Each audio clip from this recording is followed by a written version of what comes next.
Vous aimez l'histoire juive ? Retrouvez Liana Gurfinkel dans Un jour notre histoire sur Studio Kalita, c'est tous les matins, pour découvrir ensemble les événements et les personnages qui ont fait notre histoire. 8h19 sur Studio Kalita. Bonjour Eliana, Boker Tov. Boker Tov Olivier. Alors aujourd'hui nous sommes le 14 mai. Exactement. Et peut-être que dans 10 ans, eh bien, un jour notre histoire ce sera pour raconter l'ouverture de l'ambassade américaine à Jérusalem. Dans 10 ans, on aura Mais pour le moment aujourd'hui j'ai souhaité vous parler d'autre chose. Il se trouve que c'est la date d'anniversaire d'un très grand acteur israélien qui s'appelle Chaim Banai. Alors peut-être que l'acteur en lui-même vous le connaissez pas ou ça ne vous rappelle rien, mais le nom de famille, lui en général il fait tilter. Ah oui, la famille Banai, on ne peut pas l'éviter en Israël. Voilà, donc c'est l'occasion pour moi ce matin de vous raconter l'histoire de cette famille Banai. On va faire l'arbre généalogique. On va faire l'arbre généalogique, on va expliquer. Voilà, prenez un stylo. Cette famille Banai qui est particulièrement connue dans le monde culturel, dans le monde de la télévision, dans le monde du cinéma, de la musique et qui sont extrêmement connus et du théâtre bien entendu. Et alors il faut savoir que cette famille Banai, elle n'a pas toujours été une famille qui faisait seulement qui était dans le monde de l'art, des artistes. Ils sont pas nés comme ça. Pas du tout. Alors, ils ont commencé tout simplement. C'était une famille d'immigrés iraniens. D'accord. Et ils se sont installés là où beaucoup d'olim de ces pays-là s'étaient installés, c'est-à-dire dans le Chouk, ou dans le quartier de Nachlaot, à Jérusalem. Et le père, le patriarche de la famille, qui est Meir Eliaou Banai, qui au départ s'appelait Meir Eliaou Bana. Le véritable nom c'était Bana, Bana, Bet Nun Aleph, qui a été plus tard changé en Banai. Meir Eliaou Bana, qu'est-ce qu'il faisait pour vivre ? Il avait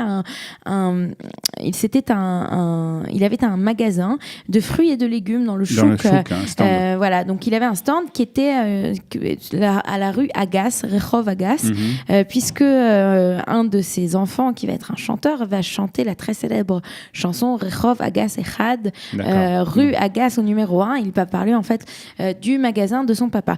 Donc mais le père n'était pas du tout dans les affaires de musique, de théâtre. Non, pas du tout. C'était pas tout à fait son domaine. Mais on dit dans la famille, que le père de Meir Eliaou, Eliaou Yaakov Bana, qui était lui le grand-père, c'était lui qui a déjà été assez doué pour toutes ces choses et qui a donné cette flamme à cette famille, et c'est ainsi que la famille a continué.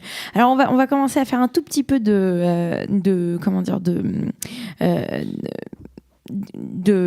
on va regarder en fait l'arbre généalogique pour comprendre à quel point cette famille et je vais vous présenter en fait les différentes de personnalités de cette famille. J'imagine que beaucoup de nos éditeurs les connaissent sans les connaître, connaissent une chanson, connaissent une tête. Comme je vous ai dit, le grand-père c'est Meir Eliaou. Meir Eliaou, il va avoir plusieurs enfants. Il va avoir d'abord Chaim Banai, dont c'est la date d'anniversaire aujourd'hui. D'accord. Il va avoir aussi Gavri Banai. Gavri Banai qui va avoir comme enfant Boaz Banai et Ori Banai. Boaz Banai, les deux sont des chanteurs israéliens. Je ne sais pas si ça vous dit quelque chose. C'est les petits cousins, les petits derniers Banai. Et Meir Eliaou, il a aussi un fils qui s'appelle Yaakov Banai, dont le fils est Ehud Banai. Donc Ehud Banai, le très célèbre chanteur israélien, qui raconte d'ailleurs, pour la petite histoire, il raconte un jour qu'il est monté dans un taxi.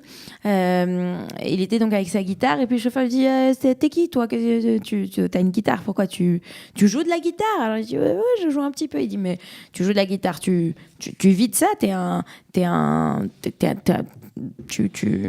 tu travailles en tant que musicien? Il dit oui, je travaille comme musicien. Il dit qu'est-ce que tu fais? Il dit j'accompagne des artistes, je joue, alors qu'en fait c'est lui la très grande star israélienne. Alors il lui dit écoute, moi j'aime bien la guitare, s'il y a une chose que je déteste en Israël, c'est la famille Banai, je peux pas me les voir et je les trouve. Et donc voilà, donc Ehud Banai n'a rien dit, il est arrivé à destination, il a payé, il est parti en courant. Voilà. Comme donc toujours les enfants de Meir Eliaou, on a un autre fils qui s'appelle Yitzhak Banaï, qui lui va avoir 3 enfants. Alors je ne le connais pas celui-là. Alors lui, il n'est pas connu, mais ses enfants, ils sont hyper connus. On a Meir Banaï, qui est décédé il y a pas trop longtemps. Il y a 2 ans, un an et demi. On avait beaucoup parlé de son décès. Ah ben voilà, il nous met une chanson. Alors ça c'est Ehud Banaï. Merci beaucoup, très belle chanson.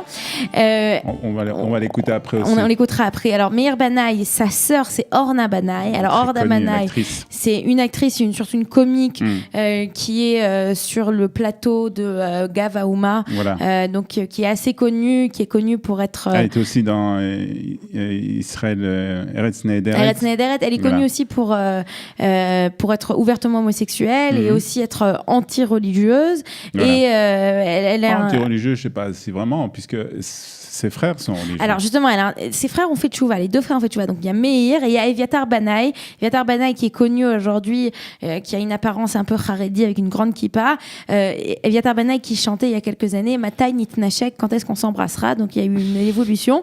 Donc moi je me suis toujours demandé à quoi ressemblent les repas de ces 3 frères. On voudrait bien être la petite mouche dans les repas de Shabbat de la famille Banaï. Voilà, ça doit être assez intéressant. Donc ça c'est une partie de la famille. Et puis de l'autre côté, comme je vous parlais toujours de Meir Eliaou, il a eu comme autre enfant Yossi Banaï. Yossi Banaï qui était connu pour être peut-être l'un des plus grands acteurs de théâtre en Israël entre les années 50 et les années 2000, qui a reçu le Pras Israël, le prix donc d'Israël, le prix du théâtre israélien. Et Yossi Banaï aussi, il est connu, entre autres, il a vécu en France et donc il parle français et donc il a fait beaucoup de traductions en fait de Jacques Brel, etc. Les traductions des chansons, c'est lui qui a écrit. Quel âge il a Yossi Banaï, il est mort déjà. Ah, il est né en 32, il est mort en 2006. Donc voilà. Il est mort jeune, mais et si je ne me trompe pas, c'est Yossi Banaï qui a appris à Emmanuel Alperin, donc le très célèbre journaliste israélien d'origine française, qui est le neveu de Menachem Begin.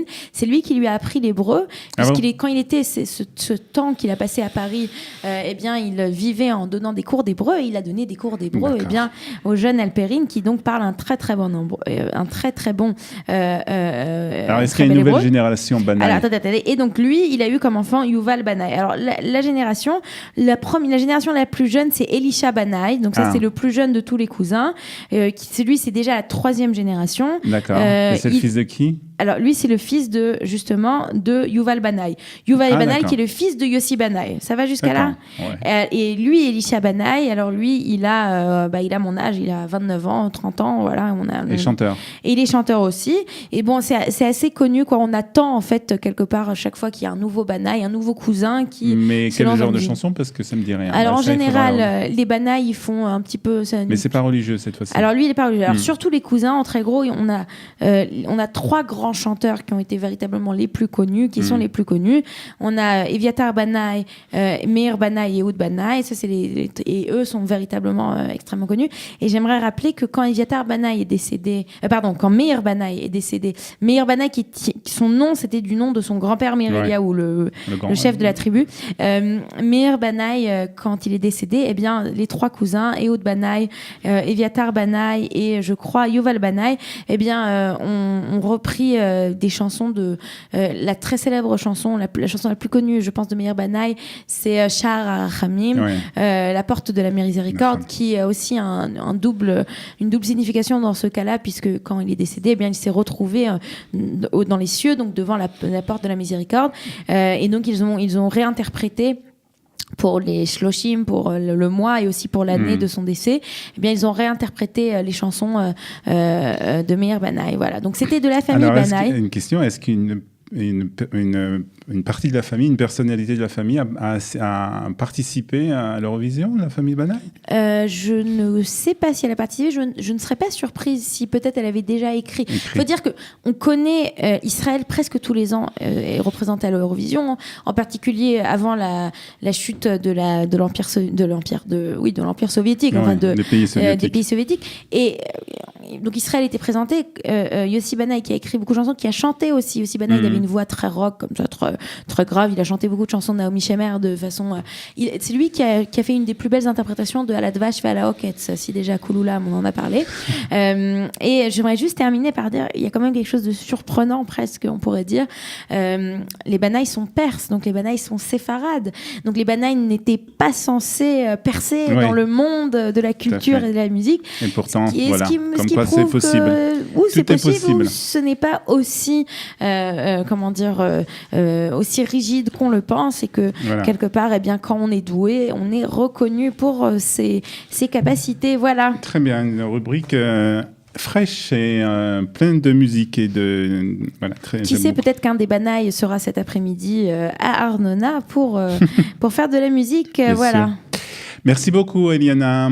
Avec plaisir. On se retrouve à la fin pour le programme de la journée sur Studio Kalita. Et bien justement, on va écouter Banaï. Je ne sais pas lequel. Ça va être Ariel qui va choisir lequel de la famille. Je vais vous dire dans la famille Banaï, je demande. Et autre Banaï. Vous aimez l'histoire juive ? Retrouvez Liana Gurfinkel dans Un jour notre histoire sur Studio Kalita. C'est tous les matins pour découvrir ensemble les événements et les personnages qui ont fait notre histoire.